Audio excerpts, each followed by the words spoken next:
சின்ன திரையில் வெற்றி நடை போற்று வரும் சிறகடிக்க ஆசை சீரியலில் நடித்து ரசிகர்கள் மனதில் இடம் பிடித்தவர்தான் கோமதி பிரியா. மீனா என்கின்ற கதாபாத்திரத்தின் மூலம் இன்று தமிழகத்தில் உள்ள அனைவரின் வீட்டிலும் ஒரு நபராக கோமதி பிரியா பார்க்கப்படுகிறார். சிறகடிக்க ஆசை சீரியலுக்கு முன் விஜய் டிவியில் ஒளிபரப்பான வேலைக்காரன் சீரியலில் கதாநாயகியாக கோமதி பிரியா நடித்துள்ளார். ஆனால் அந்த சீரியலை விட சிறகடிக்க ஆசை இவருக்கு மிகப்பெரிய புகழை கொடுத்துள்ளது. மேலும் வெற்றிமாறனின் அசுரன் திரைப்படத்தின் தனுஷுக்கு ஜோடியாக நடிக்க வாய்ப்பு கிடைத்தும் கால் ஷீட் இல்லாத காரணத்தால் இவரால் நடிக்க முடியாமல் போய்விட்டது என சமீபத்தில் ஒரு தகவல் வெளியானது.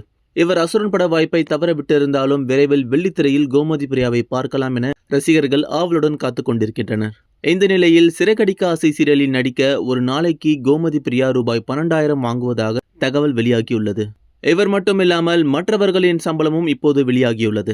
சுந்தர்ராஜன் 8,000, நடிகை அனிலா 8,000, வெற்றி வசந்த் 12,000, நடிகர் ஸ்ரீதேவா 6,000, நடிகை சல்மா 6,000, யோகேஷ் 5,000, பிரீதா ரெட்டி 5,000.